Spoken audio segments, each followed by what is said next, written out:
Okay, so for the last 3 skills in this unit,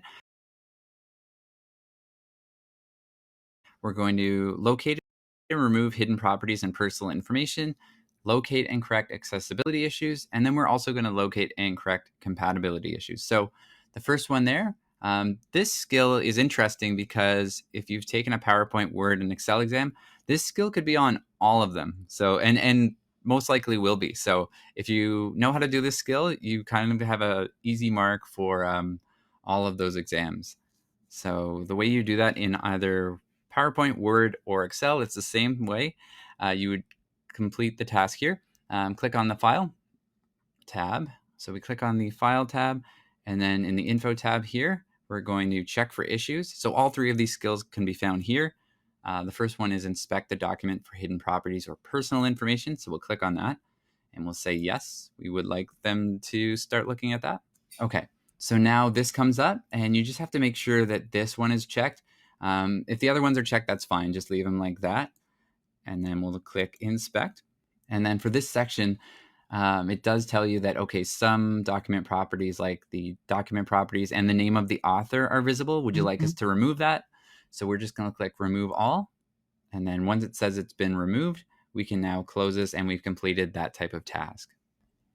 So for this locate and correct accessibility issues, we're going to go to task 9 here, which is going to ask us to check the documents for accessibility errors, and then we're going to correct the issue that is reported by choosing the recommended action. So you're going to have errors or warnings that are going to tell you, hey, this could be a little bit more appealing for someone who may have any kind of disability or challenges with reading this document.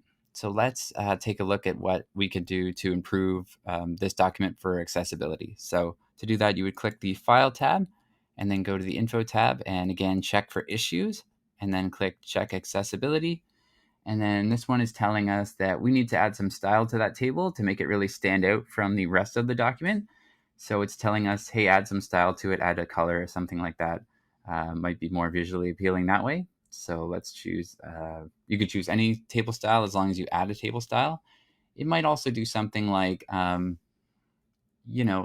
here's a good one, add a header row. So this one is a good one for your exam. If a table was missing a header row, it would give you a warning. And we'll say, we'll just use this as a first row as a header. And then we fix the error. Okay, and you can fix any errors or warnings that are listed, but usually it's just one of them. And then you could complete a task like task 9. For the last skill that is listed, the locate and correct compatibility issues, I can't say there's a good chance that this will be on your exam, but if you had to, you would go to the File tab, go to the Info tab again, check for issues, and just like checking for accessibility, you would click Check Compatibility, and then whatever compatibility issues were there, you would just say, fix it, and then press OK.